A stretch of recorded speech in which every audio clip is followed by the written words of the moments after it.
তো আমরা দেখব ওয়ার্ডপ্রেসটা আসলে কি। ওয়ার্ডপ্রেসটা আসলে একটা সিএমএস। সিএমএস এর পূর্ণ এলাবোরেশন হচ্ছে কন্টেন্ট ম্যানেজমেন্ট সিস্টেম। তো কন্টেন্ট ম্যানেজমেন্ট সিস্টেমটা আসলে কি? কন্টেন্ট ম্যানেজমেন্ট সিস্টেমটা হচ্ছে একটা টুল যেটার মাধ্যমে আপনি একটা ওয়েবসাইট বা যে কোনো একটা ওয়েব অ্যাপ্লিকেশন সহজে বিল্ড করে ফেলতে পারবেন, এবং এটা করার জন্য আপনাকে স্ক্র্যাচ থেকে সব ধরনের প্রোগ্রামিং বা কোডিং এগুলো করা লাগবে না। আমি যদি ফর এক্সাম্পল একটা সহজ একটা এক্সাম্পল দিয়ে বুঝাই, যে যদি আপনাকে একটা পুতুল তৈরি করতে বলা হয়, আপনি যদি সেই পুতুলটা তৈরি করতে যান স্ক্র্যাচ থেকে মাটি দিয়ে, সেটা অনেক সময় সাপেক্ষ একটা ব্যাপার। দেখা যাবে এটা অনেক টাইম লাগতেছে, আপনার অনেক হ্যাসেল হচ্ছে। কিন্তু আপনার যদি একটা ডাইস থাকে, সেই ডাইস দিয়ে আপনি সহজে একটা পুতুল তৈরি করে ফেলতে পারতেছেন। অথবা আপনি ধরেন একটা হাঁড়ি পাতিল যদি কুমারেরা যে তৈরি করে, এই হাঁড়ি পাতিল হাত দিয়ে তৈরি করাটা যতটা কঠিন, তার থেকে কুমার যখন একটি চাকা ঘুরিয়ে একটা হাঁড়ি বানাচ্ছে, তখন নিমেষে সেই হাঁড়িটা তৈরি হয়ে যাচ্ছে। এইখানে এই যে চাকা যে ঘুরিয়ে যে একটা হাঁড়ি বানানো হচ্ছে, বা ডাইস দিয়ে যে পুতুল বানানো হচ্ছে, এই ডাইস এবং এই চাকা এগুলো হচ্ছে এক একটা টুল। তো ঠিক তেমনি ওয়ার্ডপ্রেসটাও একটা আপনি টুল হিসেবে বিবেচনা করতে পারেন। সহজভাবে যদি আমি বলতে চাই, এইখানে অলরেডি অনেক কিছু করে দেওয়া আছে এই সিএমএসে।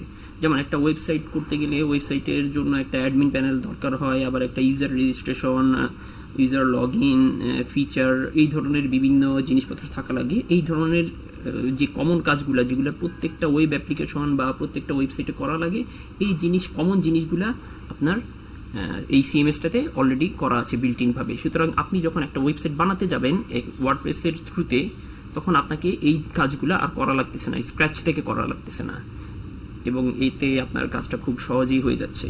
এবং এছাড়াও আরও অনেক ফিচার অলরেডি ওয়ার্ডপ্রেসে আছে, যেগুলো আপনারা with the passage of time, আপনি এই যতই আপনার এই কোর্সটা যত আগাবে তত আপনি বুঝতে পারবেন। তো ওয়ার্ডপ্রেস দিয়ে যে আমি সাইটটা বানাবো, এই সাইটটা আসলে থাকবে কোথায়? ওয়ার্ডপ্রেস দিয়ে যে সাইটটা আমি বানাচ্ছি, শুধু ওয়ার্ডপ্রেস দিয়ে না, যে কোনো ওয়েবসাইট, এটা সাধারণত থাকে একটা ডোমেইনে। ডোমেইনটা কি? ডোমেইন হচ্ছে ফর এক্সাম্পল google.com বলে আমি যদি একটা অ্যাড্রেসে গেলাম, google.com সবাই জানেন, এই যে google.com, এটা হচ্ছে একটা অ্যাড্রেস, এটাকে বলে ডোমেইন নেম। google.com এটা একটা ডোমেইন নেম। এছাড়া আপনি যদি মনে করেন, আমরা যদি আরেকটা সাইটে যাই, cybercraftit.com, এটা আমার নিজের কোম্পানি। এই যে এখানে এই যে ডোমেইন নেমটি আপনি দেখতে পাচ্ছেন, এই ডোমেইন নেমটি হচ্ছে cybercraftit.com। তো ডোমেইন নেমকে আপনি বিবেচনা করতে পারেন একটা বাসার অ্যাড্রেসের সাথে। আপনি যে বাসাটা থাকেন, এই বাসার একটা অ্যাড্রেস আছে, এবং সেই অ্যাড্রেস ধরে আপনার যারা গেস্ট তারা আপনার বাসায় আসে। তো সেরকম প্রতিটা ওয়েবসাইটের একটা নির্দিষ্ট অ্যাড্রেস আছে, যেই অ্যাড্রেসটা হচ্ছে গিয়ে তার একটা ইউনিক একটা আইডেন্টিফিকেশন বলা যায়। সেই অ্যাড্রেস ধরে যে কেউ আপনার সাইটে যাবে, এবং এই ডোমেইন নেমটা একটা ইউনিক একটা নেম, আপনার অ্যাড্রেসের মতোই। এখন আপনি যদি এই ডোমেইন নেম থেকে যে কোনো ইউআরএলে যান, ধরেন আপনি যদি অ্যাবাউট আসে যান, তাহলে দেখতে পাচ্ছেন cybercraftit.com/aboutus। এখানে অ্যাবাউট আস, এইটা পুরোটা হচ্ছে একটা পারমালিঙ্ক বা ইউআরএল, অর্থাৎ আপনার যে ডোমেইন নেম, সেই ডোমেইন নেমের একটা নির্দিষ্ট বিভিন্ন ধরনের ডিরেক্টরি আছে। এইটা একটা ডিরেক্টরি, অ্যাবাউট আস একটা ডিরেক্টরি, সার্ভিসেস এটা আরেকটা ডিরেক্টরি। এগুলা আপনার সাইটটা যে জায়গায় হোস্ট করা আছে, অর্থাৎ যে জায়গায় রাখা আছে, সেই জায়গার এক একটা ডিরেক্টরি নির্দেশ করে। তো আরও পরিষ্কারভাবে যদি আমি বলতে যাই, যে আপনার সাইটটা যেখানে থাকবে, যেই হোস্টিংয়ে থাকবে, হোস্টিং বলতে আসলে বোঝানো, আমি যদি সহজভাবে বুঝাইতে হচ্ছে, আপনার কম্পিউটারের হার্ড ডিস্ক যেরকম থাকে, সেই হার্ড ডিস্কের মতোই একটা স্পেস, যেটা আপনার সার্ভারে থাকবে বা অনলাইনে থাকবে, ক্লাউডে থাকবে, যাই বলেন না কেন, এই স্পেসটা আপনার জন্য নির্ধারিত, এবং এই স্পেসটার একটা অ্যাড্রেস আছে, যেই অ্যাড্রেসটাকে বলা যায় ডোমেইন নেম। এটা আপনার জন্য নির্ধারিত। এই ডোমেইন নেমের যে ডোমেইন নেম বিশিষ্ট, মানে এই ডোমেইন নেমের যে অ্যাড্রেসটা, এই অ্যাড্রেসে আপনার সব ওয়েবসাইটের সব ফাইলগুলো থাকবে। এবং সেই স্পেসের মধ্যে বিভিন্ন ডিরেক্টরি আছে, সেই ডিরেক্টরিগুলোতে আপনি ক্লিক করতে পারেন। সেই ডিরেক্টরিগুলোর আলাদা ইউআরএল বা আলাদা পারমানেন্ট থাকে, এই যে যেমন /service /about us, domain name /about us, domain name /services, এই ধরনের প্রত্যেকটা আলাদা আলাদা ডিরেক্টরি থাকে। সেই ডিরেক্টরিগুলিতে আপনি যখন ক্লিক করবেন, অ্যাবাউট আসে ক্লিক করবেন, তখন অ্যাবাউট আসে চলে যাবে, সার্ভিসেস যখন যাবেন তখন সার্ভিসেস পেজে চলে যাবে। ব্যাপারটা অনেকটা এরকম। এখন এই যে স্পেসটাকে আমরা হোস্টিং বলতেছি, এই হোস্টিংটা আপনারা কোথায় পাবেন? এই হোস্টিংটা থার্ড পার্টি বিভিন্ন ওয়েব হোস্টিং কোম্পানি আছে যে যারা এরকম হোস্টিং প্রোভাইড করে থাকে। আবার ডোমেইন নেমও কিনতে হয়। সেই ডোমেইন নেমটা এবং হোস্টিংটা সেসব কোম্পানি থেকে কিনে নিতে হয় এবং তাদেরকে পার ইয়ার বেসিসে একটা অ্যামাউন্ট সবসময় পে করতে হয়, এবং সেই পে করার বিনিময়ে আপনারা সেই অ্যাড্রেসটা বা সেই হোস্টিংটা, যে সেই স্পেসটা আপনারা ভাড়া পেয়ে থাকেন। মানে জাস্ট আপনারা যেরকম ভাড়া বাসায় থাকেন সেরকম আর কি, যে প্রতি মাসে যেরকম ভাড়া দিতে হয়, এই ক্ষেত্রে আপনারা ভাড়া দিবেন, তবে সেটা ইয়ার বেসিস, পার ইয়ারে। আমি এরকম যে কোনো একটি হোস্টিং কোম্পানির কথা যদি বলি, সেটা হচ্ছে বাংলাদেশের একটা হোস্টিং কোম্পানি আছে যারা বেশ ভালো করছে, যেরকম এক্সন হোস্ট। আপনি ধরেন ডোমেইন কিনতে যাবেন, এখানে ডোমেইনের নাম লিখবেন যদুমধু.com, দেওয়া লাগবে না, .com এমনি এসে যাবে।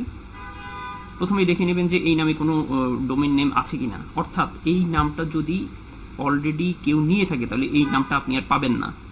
এই যে যদুমধু.com অলরেডি টেকেন, মানে যে কেউ একজন এই যদুমধু.comটা নিয়ে নিছে, এই কারণে আপনি এটা আর নিতে পারবেন না।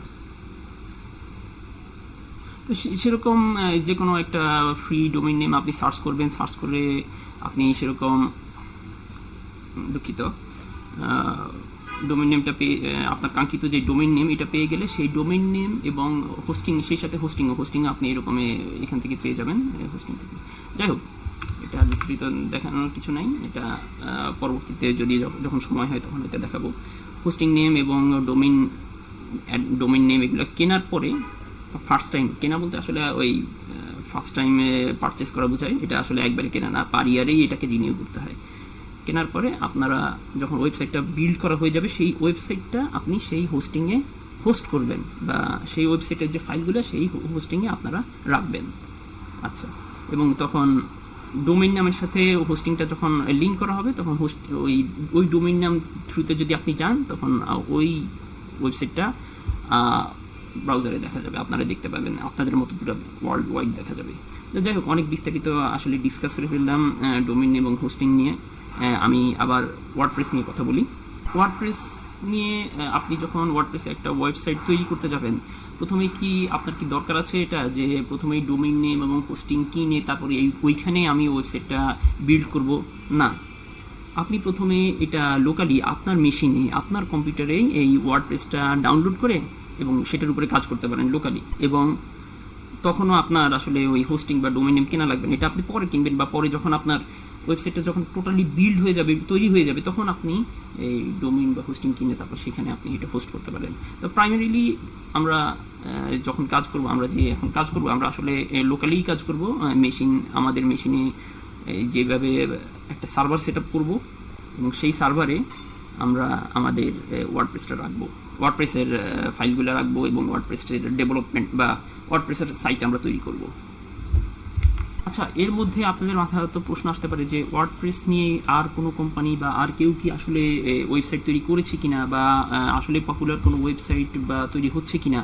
আসলে সত্যি বলতে ওয়ার্ডপ্রেস জিনিসটাই অনেক পপুলার একটা সিএমএস, এটা ওয়ার্ল্ড ওয়াইড পপুলার একটা কন্টেন্ট ম্যানেজমেন্ট সিস্টেম, এবং ওয়ার্ল্ডের যত ওয়েবসাইট আছে সব ওয়েবসাইটের মধ্যে টোটাল প্রায় মার্কেট শেয়ার, ওয়ার্ডপ্রেসের মার্কেট শেয়ার 45%, প্রায় 45%, এবং অন্যান্য যত সিএমএস আছে, মানে শুধু ওয়ার্ডপ্রেস তো একমাত্র সিএমএস না, এর মতো আরও অনেক সিএমএস আছে, প্রেস্টাশপ, তারপরে আপনার ওপেন কার্ট, তারপর জুমলা, এই ধরনের যত সিএমএস আছে, তত সিএমএসগুলোর মধ্যে ওয়ার্ডপ্রেসের মার্কেট শেয়ার হচ্ছে 65%-এরও বেশি। তো তার মানে বুঝতে পারতেছেন যে ওয়ার্ল্ডের সকল ওয়েবসাইটের মধ্যে 45% ওয়েবসাইটে ওয়ার্ডপ্রেসে বিল্ড করা, আর সিএমএসে বিল্ড করা ওয়েবসাইটগুলোর মধ্যে যদি বিবেচনা করি, তাহলে ওয়ার্ডপ্রেসের মার্কেট শেয়ার বা ওয়ার্ডপ্রেসে তৈরি করা সিএমএস সাইটের সংখ্যা বা ওয়েব অ্যাপ্লিকেশনের সংখ্যা হচ্ছে 65%। বুঝতে পারতেছেন কত পপুলার ওয়ার্ডপ্রেস। তো যাই হোক, আমরা তাহলে দেখি যে ওয়ার্ডপ্রেসে আসলে কি কি সাইট, এমন কোনো পপুলার সাইট আছে কিনা যেগুলো আসলে ওয়ার্ডপ্রেসে তৈরি করা বা এরকম। আমরা যদি দেখি টেড ব্লগ, টেড টকের নাম শুনেছেন নিশ্চয়ই, তাদের যে ব্লগ সেকশন, ব্লগটা এইটা কিন্তু ওয়ার্ডপ্রেসে করা, ঠিক আছে। আবার যদি আমি বলি রাফায়েল নাদালের নাম তো আপনারা সবাই শুনেছেন। রাফায়েল নাদাল টেনিস তারকা, তার যে ওয়েবসাইটটা, এটা ওয়েবসাইট ওয়ার্ডপ্রেসে করা। দেখতে পারতেছেন যে কত প্রিমিয়াম লুকিং একটা ওয়েবসাইট, মানে জাস্ট অস্থির। হ্যাঁ, ওয়াও, নাইস। আর এরপরে আমরা যদি বলি উসাইন বোল্টের সাইটটা কিন্তু ওয়ার্ডপ্রেসে করা। এরপর আমরা আসি ওয়াল্ট ডিজনির নাম তো অবশ্যই শুনেছেন না, ওয়াল্ট ডিজনির সাইটটাও ওয়ার্ডপ্রেসে করা। Sony music,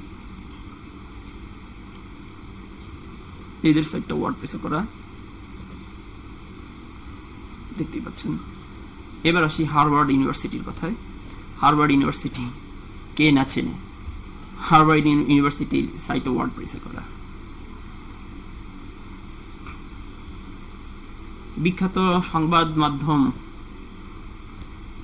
the new York Times, এদের সাইটটাও কিন্তু ওয়ার্ডপ্রেসে।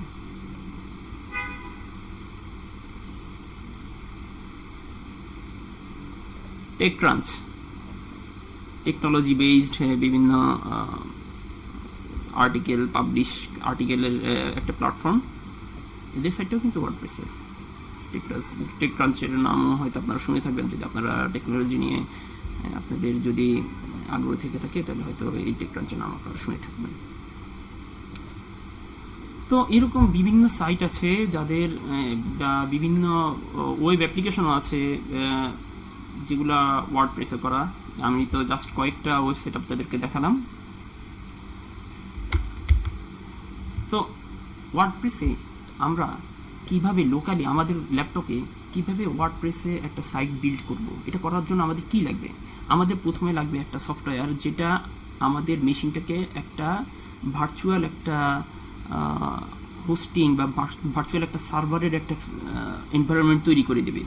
ওই যে সার্ভারটা, ভার্চুয়াল সার্ভার, এই জিনিসটাতে আমাদের ওয়ার্ডপ্রেসের ফাইলগুলো রাখবো, ওয়ার্ডপ্রেসটাকে রাখবো এবং সেখানে আমরা সাইটটা বিল্ড করব। তো ভার্চুয়াল একটা সার্ভার ক্রিয়েট করব একটা সফটওয়্যার নামানোর মাধ্যমে, যেই সফটওয়্যারটা ইনস্টল করার মাধ্যমে, আমাদের মেশিনে ইনস্টল করার মাধ্যমে একটা ভার্চুয়াল একটা সার্ভার ক্রিয়েট করবে এবং সেই সার্ভার এবং হোস্টিং বলতে পারেন এর মধ্যে, সেই হোস্টিংয়ে বা এবং সেই ভার্চুয়াল সার্ভারে আমরা আমাদের ওয়ার্ডপ্রেসটা বিল্ড করব। বিল্ড করার পরে আমরা আমাদের ব্রাউজার থেকেই এই সাইটটা আমরা দেখতে পারবো, অ্যাক্সেস করতে পারবো।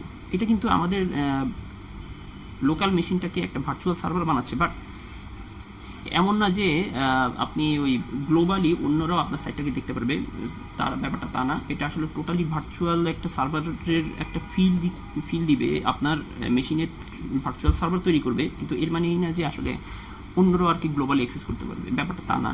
তো যাই হোক, আমরা ওয়েবসাইটটা ওইভাবে তৈরি করার পরে সেই ওয়েবসাইটটা আমরা আমাদের যে মেইন যে হোস্টিং যেটা আমরা থার্ড পার্টি কোম্পানির কাছ থেকে কিনবো সেখানে আমরা হোস্ট করে দেব। তো